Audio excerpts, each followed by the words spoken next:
दोस्तों, हाल ही में स्कॉटलैंड की एडिनबर्ग यूनिवर्सिटी ने पैरासीटामोल से लिवर खराब होने वाले नुकसान पर एक अध्ययन किया।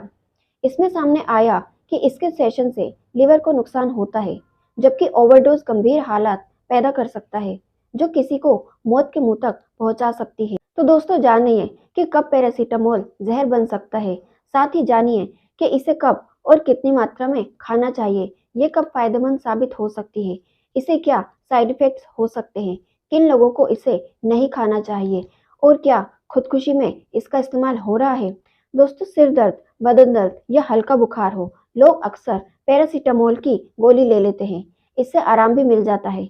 दिल्ली के एक डॉक्टर हैं जो कहते हैं कि ये दुनिया की पॉपुलर पेन किलर है। अगर डॉक्टर की सलाह से इसे लिया जाए तो ये सबसे अच्छी, सस्ती और सुरक्षित दवा भी है। लेकिन डॉक्टर के अनुसार सामान्य बुखार या हल्के सिर दर्द में पैरासीटामोल सबसे अच्छी दवा है। इसके साइड इफेक्ट बहुत कम होते हैं, लेकिन फिर भी इसके ओवरडोज आपको मुश्किल में डाल सकते हैं। थोड़ी सी लापरवाही आपको फायदे की जगह नुकसान पहुंचा सकती है। जरूरी नहीं है कि पैरासीटामोल के ओवरडोज की स्थिति में आपको लक्षण नजर ही आए। वैसे ज्यादातर लोगों को ऐसी स्थिति में मतली या उल्टी का एहसास होता है। पेट में दाहिनी ओर पसलियों के नीचे लीवर होता है, यहाँ दर्द की शिकायत हो सकती है। अगर स्थिति गंभीर हो तो मुश्किल बढ़ सकती है। तो समझते हैं दोस्तों इस ग्राफिक से पैरासीटामोल ओवरडोज के लक्षण क्या है। बेहोशी या चक्कर आना, तेज बुखार होना, कपकपी या तेज सिरदर्द होना, चिड़चिड़ापन होना, खाने में मुश्किल होना, सांस लेने में दिक्कत, स्किन पर लाल चटके, होंठ का नीला पड़ जाना, मानसिक भ्रम की स्थिति और गंभीर मामलों में कोमा भी हो सकता है। पैरासीटामोल अगर डॉक्टर की सलाह से ली जाए तो काफी सुरक्षित दवा है। फिर भी कुछ लोगों के लिए ये खतरा बन सकती है, इसलिए इन लोगों को इसे लेने से बचना चाहिए या डॉक्टर की सलाह पर ही इसे लेना चाहिए। जो लोग लंबे समय से शराब पी रहे हैं, उनका लीवर पहले से ही डैमेज होता है। अगर ऐसे लोगों को पैरासीटामोल दी जाए तो उनकी हालत और गंभीर हो सकती है। लिवर की किसी बीमारी से जूझ रहे लोगों को पैरासीटामोल लेने से बचना चाहिए, क्योंकि इसका सबसे ज्यादा असर लिवर पर ही होता है। ये बड़ा नुकसान कर सकती है।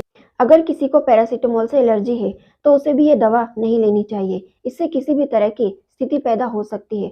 डॉक्टर के मुताबिक इन खतरों से बचना है तो किसी भी इलाज से पहले डॉक्टर को अपनी मेडिकल हिस्ट्री जरूर बताना चाहिए। बिना डॉक्टर की सलाह से कोई भी दवा नहीं लेनी चाहिए। घर में दवाएं रख रहे हैं तो बच्चों की पहुंच से दूर रखना जरूरी है, क्योंकि बच्चों का लीवर बेहद नाजुक होता है। ऐसे में कोशिश करें कि उन्हें पैरासीटामोल खुद से ना दें और डॉक्टर की सलाह के बाद भी बहुत ही कम मात्रा में दी जानी चाहिए। डॉक्टर के मुताबिक इंडिया में कई ऐसी दवाएं हैं जो बिना डॉक्टर के प्रिस्क्रिप्शन के मेडिकल शॉप पर ओवर द काउंटर मिल जाती है। आम धारणा है कि ओवर द काउंटर मिलने वाली दवाओं से कोई नुकसान नहीं होता है। काफी हद तक ये बात सच भी है, लेकिन कई बार आपके स्वास्थ्य के लिए कोई भी दवा नुकसानदायक हो सकती है। इसलिए बिना डॉक्टर की सलाह के कोई भी दवा नहीं खानी चाहिए। आमतौर पर प्रेगनेंसी के दर्द में पैरासीटामोल सबसे सुरक्षित पेनकिलर मानी जाती है, लेकिन इसके लिए भी पेशेंट की मेडिकल हिस्ट्री के बारे में जानकारी होना बहुत जरूरी है। अगर पेशेंट के लिवर में कोई खराबी है या उसे पैरासीटामोल से कोई एलर्जी है तो यह उसे बड़ा नुकसान पहुंचा सकती है। बेहतर होगा कि इस बारे में डॉक्टर की सलाह ली जाए। डॉक्टर कहते हैं कि आमतौर पर पैरासीटामोल के ओवरडोज के मामले तब सामने आते हैं जब किसी ने जानबूझकर सुसाइड की कोशिश की हो। ये दवा सुसाइड करने वाले के लिए नया हथियार बन रही है। ऐसे मामलों में पैरासीटामोल की ओवरडोज इतनी ज्यादा होती है कि लोग बेहोशी की स्थिति में हॉस्पिटल लाए जाते हैं। अगर ज्यादा देर नहीं हुई हो तो उनकी जान बचाई जा सकती है। अगर मरीज को बेहोशी की हालत हो रही है तो उसे जगाए रखने की कोशिश करें और मुंह में बच्चे पैरासीटामोल को उगलवाने के लिए प्रोत्साहित करें।